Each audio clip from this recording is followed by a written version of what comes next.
looks like we are live. Good morning. My name is Syya, and this is, I'm sorry, let me start all over again because it's Friday morning.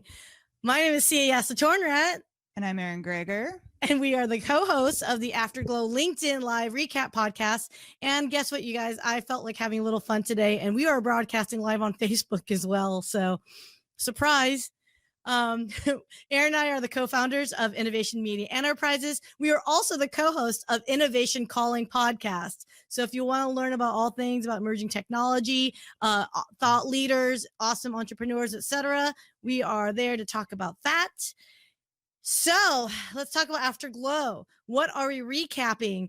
We discussed Global Leaders Organization's weekly speaker series. So what is Global Leaders Organization? It is a business organization focused on commerce, community, and capital. It is nothing but leaders that own their own businesses who want to take their business to the next level. So we're going to be recapping valuable concepts, action items, and food for thought from the amazing speakers that we hear from on a weekly basis. So on that note, we invite a GLO member to join Erin and I. And this week we are so stoked to have Mr. Mike Weiner from Bruce Clay Inc. join us today. Mike, welcome to the Afterglow podcast. Thank you, ladies. Thank you. It's a privilege to be here. So, Mike, don't be nervous. This is going to be fun. Clearly, after I was trying to read this thing off and I can't read, tell us a little bit about yourself and Bruce Clay. And also, if you can do me a favor, help me understand why you joined Global Leaders Organization. Sure. So, Bruce Clay. So I am head of business development at Bruce Clay. It's kind of an intrapreneur role. And for those of you who don't know, Bruce Clay Inc. is widely considered one of the top SEO, search engine optimization companies in the world, agencies. And search engine optimization is the most fun I could have that I can ever think of. That sounds a little nerdy, and that's fine. I'm guilty of that. I just love I love contributing to growth for businesses, especially this community of entrepreneurs, which is one of the reasons I joined GLO. The community of GLO that's made up of entrepreneurs who are passionate about their ideas and what they want to contribute to the world through their business. And they're very interested in growing exponentially, growing rapidly. And very few marketing strategies can have as big an impact on that as search engine optimization. So that's why I joined. So, okay, so SEO, you hear this all the time. As we have shifted towards, digital marketing, digital strategies, the outreach, shifting traditional marketing, initiatives, et cetera. How important is SEO truly today? Some would say it's more important than ever. Before COVID, when many business models had at least maybe relied on in-person interactions, or many business models had both online and in-person interactions. Well, guess what? What happens when you take the in-person interactions away? What's left? Obviously, online interactions. So, in fact, the speaker that we're going to talk about today, Mathew Knowles, made a point to emphasize that, how important digitization is, and we can talk a little more about that when we get into it. But our feeling is, even if as a business owner you thought you don't need it before COVID, probably no way to avoid it now. True. That's very true. Really quick question before we get into Mathew Knowles, and I'm just because I want to dig a little deeper into this. When you think of SEO, many people think words. The words I write, I have to make sure I've got the right keywords, all of this. It's just the natural place you go. How does audio and video impact SEO, and what do we need to consider as we're building out, a lot of audio content or a lot of video content? Such a great question, Erin. And, our company was founded 24 years ago. It was before Google, actually. And search engines were very new, and you could throw up a few of your keywords on there and you were ranking number one. Well, guess what? Today, Google's algorithm changes probably about 8 or 9 times a day, maybe 3,000 times a year. Would you be surprised to find out that Google has in excess of 100 teams working on their algorithm ongoing every day? So no longer does the easy stuff work. And those people at Google are some of the smartest people on the planet. They've figured out, and they're actively working how to figure out how to index and crawl videos and audio. And they've made a lot of progress there. So video and audio are a huge element. In fact, when somebody does a search today, many times they just hit the microphone on their phone and say, "Where's the nearest sushi restaurant near me?" It's voice. There's no typing. So great question, Erin. And we see video as probably one of the most important elements moving into the future through YouTube. That's funny. So that's funny you should mention that, because I think like you say, with the pandemic, YouTube, we were sitting at home now. We're not necessarily going out and about. Video is growing in, I mean, you can see it by the bandwidth consumption, right? It has increased, like what I think they said quadruple with the whole pandemic, especially with online learning, etc. So let's talk about this then, because the individual that we had, Mathew Knowles, who is a successful CEO of World Entertainment. He is the father of Beyonce and Solange. I'd be remiss not to mention that. I guess the first question I have for you, Mike, is what was your one big key takeaway that you noticed from the conversation with Michelle Lemons, the CEO of GLO? You know, there were a few that I really liked. One of the first ones that Dr. Knowles mentioned really resonated with me, and that is, he said, when you live your passion, you never work a day in your life. I love that. You know, we've probably all been in jobs that, you know, I need the paycheck, but I'm probably not super excited about what I'm doing. So a little while ago, I made the transition to spend my time during the day doing what I love, which is SEO and growing businesses. So that's one of the first. He said a bunch of things I really love, but he started out with that, and I was like, oh, right away I felt related to this guy. Very relatable, which I was a little surprised, quite frankly, with someone as famous as his daughters. He still has humility. I don't know if you guys sense that or not. Erin, what did you think? What was your first big impression with Mathew? I liked him. What's funny though is like a lot of great people learned how to sell from Xerox. That's where he started out as.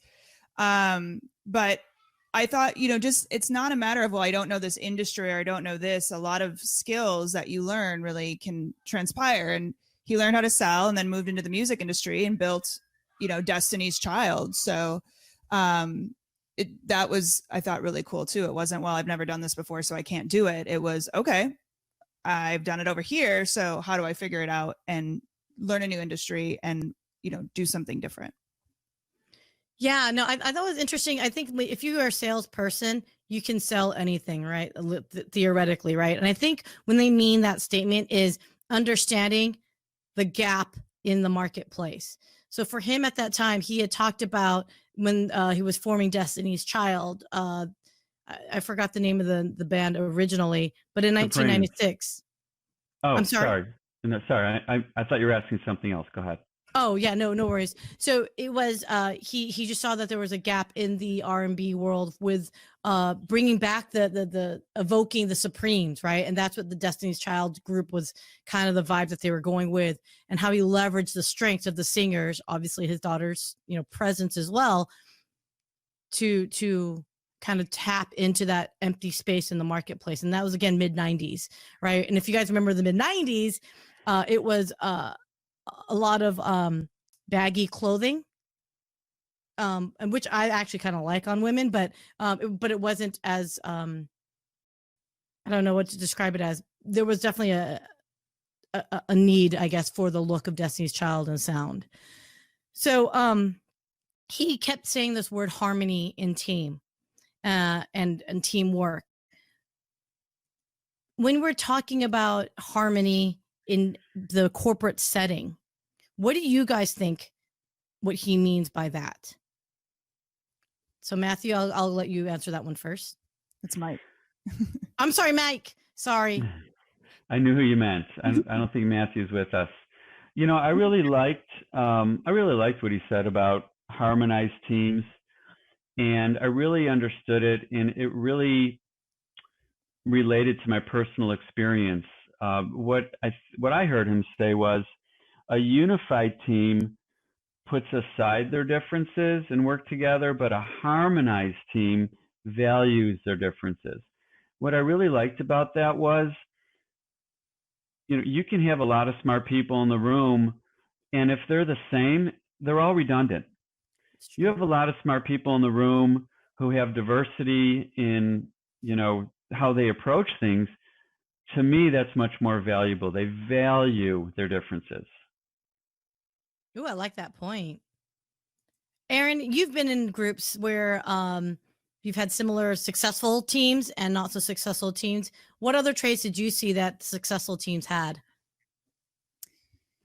Yeah, I was just reading my notes again, really, to make sure I understood those differences. So what's worked well in teams? I think it's, you know, I think there's, I don't know. I'm going to be honest with you. I'm trying to work through this exactly. So I get the harmonizing thing, but I think as teams, we naturally, there's differences that we have to accept, right? So you're very creative. I'm not. You're a bigger thinker. I'm stuck in the details. Like, and you know, accepting those. I think any team, unified team, would accept that. I believe it's a matter of at what level do you get deeper in accepting the differences? Is it, you wear baggy clothes, I don't, you know, or is it, you know what I'm saying? Like, where's that level? Because I believe a unified team would do that. You have to accept there's differences. You don't put those aside because you're creative. I'm not. I need you on my team, right? So where is that line where it goes from unified to harmonizing, and does it get to a personal level? You're a liberal, I'm conservative. Where is that level where you accept the differences to go from unified to harmonizing? And maybe I'm completely overthinking this, but as I was writing my notes, I'm like, yeah, but any unified team, you have to have differences. Does that make sense? I hear what you're saying. I think the point that is made, though, oftentimes, and it's a leadership thing too, is when you are in a leadership role, you have a tendency to pick people that are like-minded with you because it's an easier conversation. Everyone thinks the same way or similarly. So, I mean, I made a critical mistake myself growing up, and in my early career I was a manager of people, and I hired a lot of people. I tried to hire people that were different from me. I didn't quite fully grasp the concept. So I hired a ton of different personalities that may or may not have had the same weaknesses or strengths. And when you are in a leadership role, in order to have that, you can have a unified team as in everyone knows what the goal is, but how you get there might be somewhat kludgy. It might be clunkier. It might be square wheels versus a rounded wheel that's working in concert or harmony. So when we're talking about different personalities, like you say, that, you know, there's a lot of different ways. You and I are very opposite of each other, Erin, but then there's also like the core values that are the same. We just need to understand to leverage each other's strengths to accomplish a task, as opposed to forcing someone that is like, for me, like Erin, if you had me do process oriented things, it's going to take me twice the amount of time that it would take you. That doesn't necessarily mean I'm a lesser team member. It just means that's not my strength. So if we wanted to maximize the harmony of it, is okay, Syya, you're the creative, you do X, Y, Z. And this is what we've kind of done in our own business already, right? You're very detailed oriented and you make sure, you know, the end product is perfect. And, you know, I do the strategery, if you will, if that makes sense. And that's kind of how, I see, at least from our own business at Innovation Media, how we've worked it out. And we've actually fallen into those roles somewhat naturally, right? We've had some, discussions as, business owners would, but it does happen naturally if you guys are at the same goal. I mean, Mike, have you seen that over at Bruce Clay as well, or else in your career? Yes. And, I think the difference between unified and harmonized is very subtle, very subtle. Unified teams are very successful. I would argue most are unified. I think what I heard Dr. Knowles trying to say is harmony. How does this turn into music? How does this turn into something that is more on a higher level? And that's when it's in this stage of people valuing their differences. That's all. I mean, nothing wrong with a unified team, but from the question he was asked, I loved what he brought up about partners in harmony. Yeah. He brought up the what's that, the TV show that ESPN did, the Michael Jordan. Yeah, what's that Michael Jordan Last Dance. Last Dance. Right.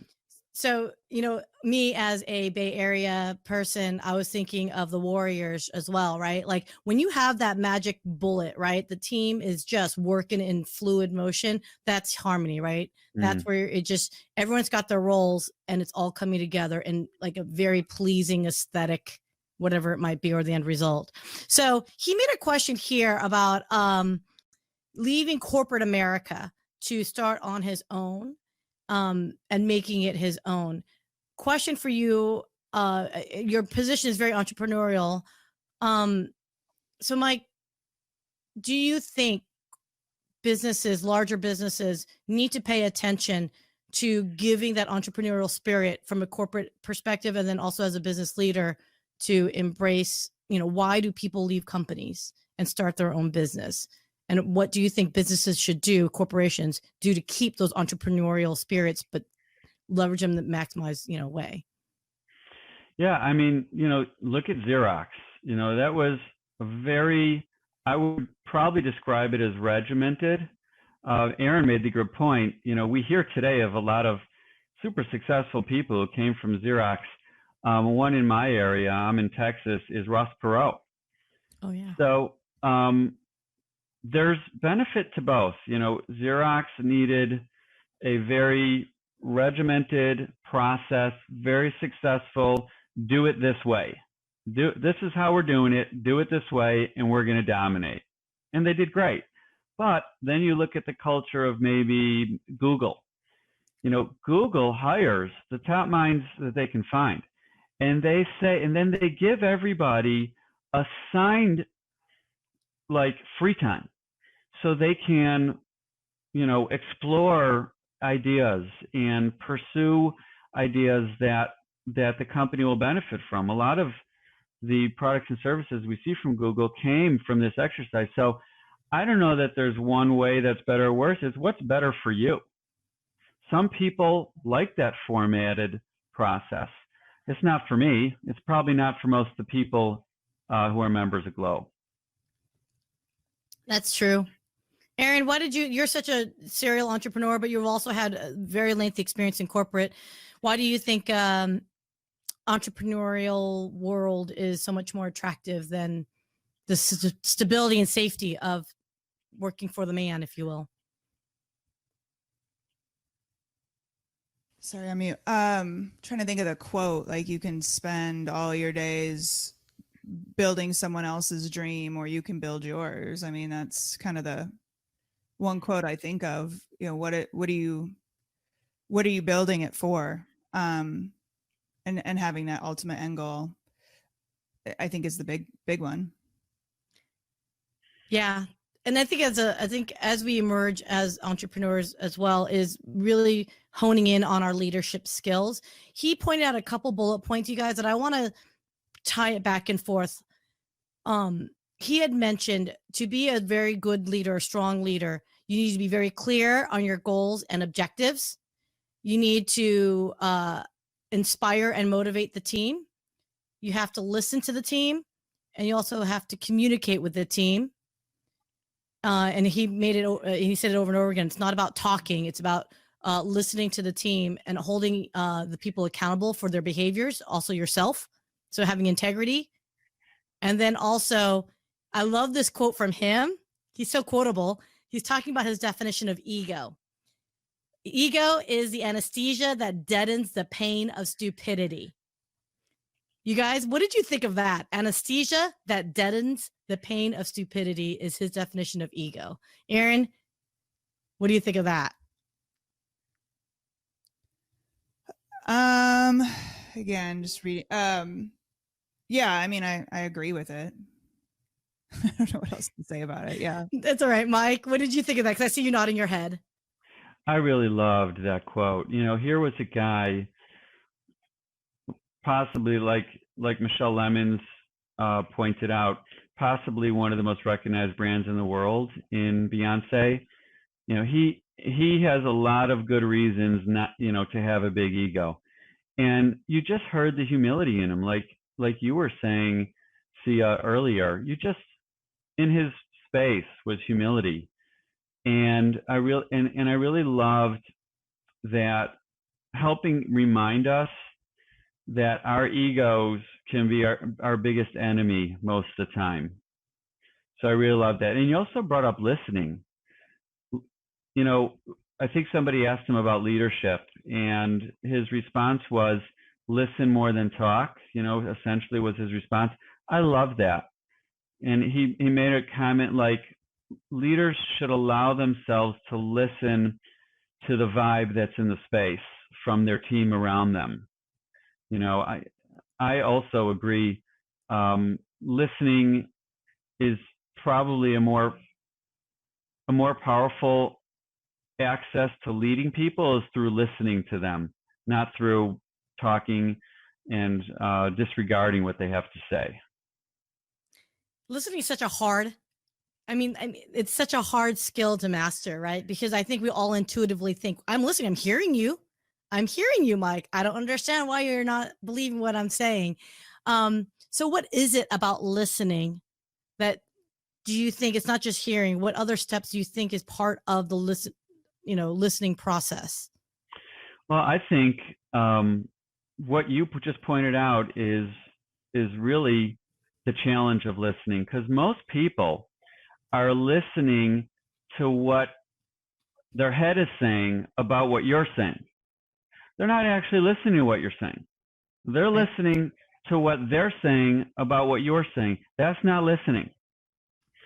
That's the challenge, I think, that's in front of really strong leadership, is to be listening to what the person's saying.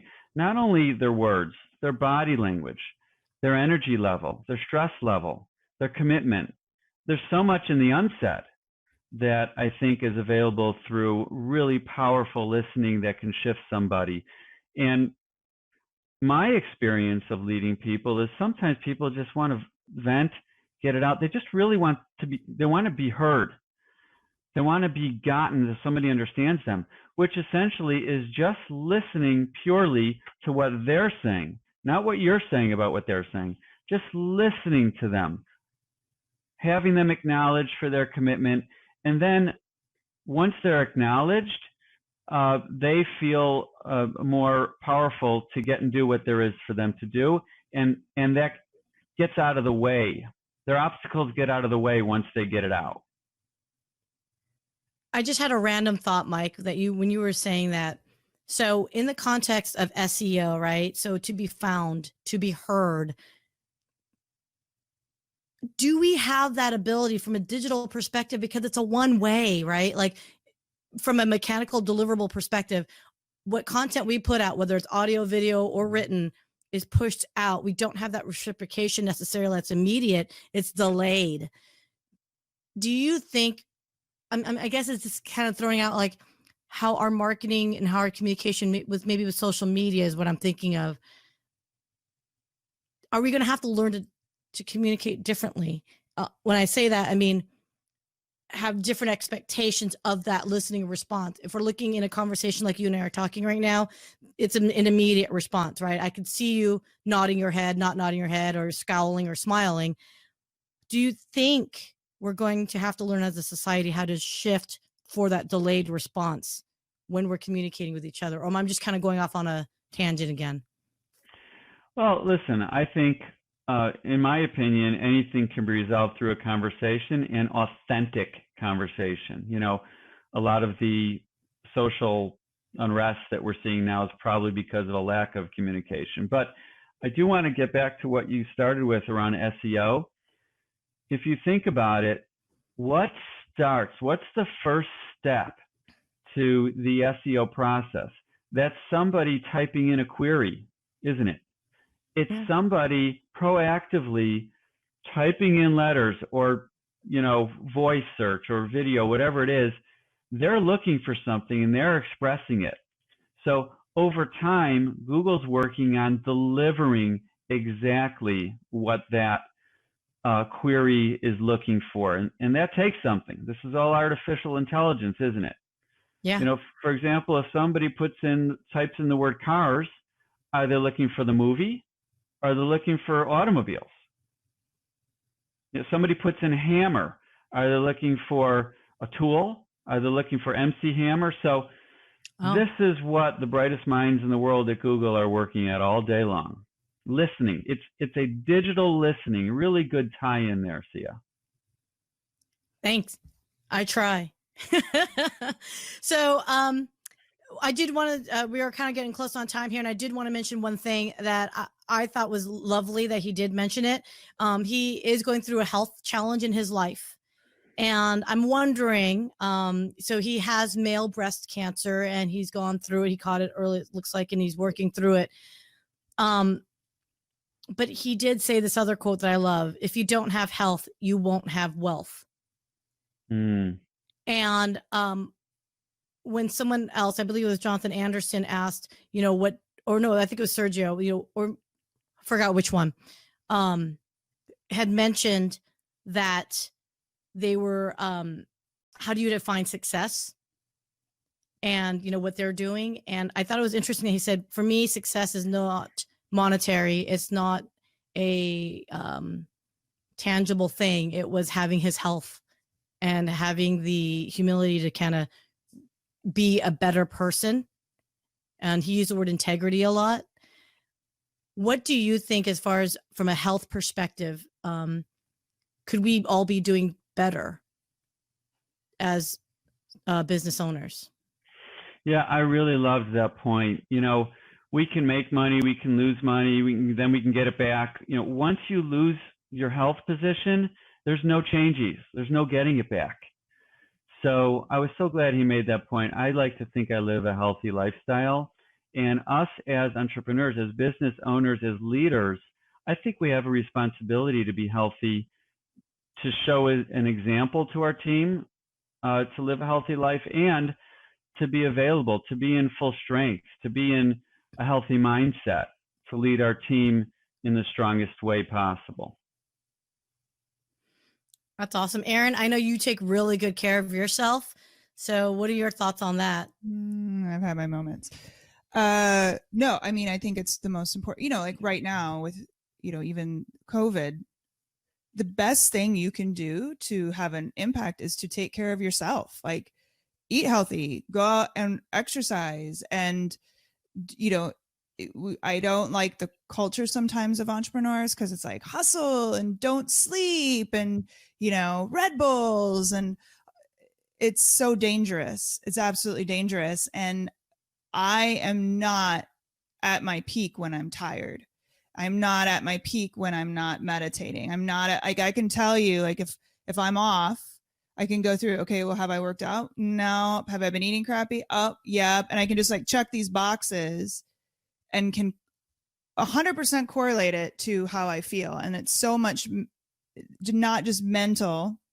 I'm sorry, not just having muscles or being fit, but it's all mental too. I don't think you can be a great leader without taking your health seriously, in my opinion. That is some truth. And I think, Mike, you made a great point as well. you can have everything in the world, but if you don't have your health, there's nothing to do, right, for it, to enjoy it even. So one last point here, and I'm going to transition because we are already at the 30-minute mark. Shockingly enough, Mike, it's been such a pleasure to talk to you. One thing he said was relationships are everything. DNA of achievers have networks as well as personal friendships. So for those that would like to reach out and get to know you, Mike, over at Bruce Clay Inc., how could they get a hold of you and start their relationship with you? Yes, great. You can email me, Weiner, MWEINER @bruceclay.com. In the marketplace on the GLO website, we have an offer for a free SEO site review for anybody who's interested in that. It's a $320 value. And the review is done by the father of SEO, Bruce Clay himself. So you might want to take advantage of that. Wow, that's huge. And wow, Erin, let's get that down. I hope you took notes on that. On that note, for those of you, I know I'm clunky because I always am and awkward, but that's how I am personality wise. If you are interested in learning more about Global Leaders Organization, please go to withglo.com, WITHGLO.com, to learn how you can grow your own personal leadership skills, as well as network with a wonderful community of other successful entrepreneurs and business leaders. And of course, if you are interested in learning about the audio and video component of your marketing strategy, and you'd like to do that with a podcast, check out Erin, Gregor, and Syya Yasotornrat at Innovation Media Enterprises. We are happy to help and talk to you about how a podcast can help you grow your business. So, Erin, any final thoughts for this week? No, you got them all. Excellent. Mike Weiner. Gosh, I call you. Sorry. Mike Weiner. Thank you so much for joining us. And that wraps it up for the Afterglow Live Recap podcast. Thanks all. Have a great, wonderful weekend. Thank you. Bye-bye. Bye.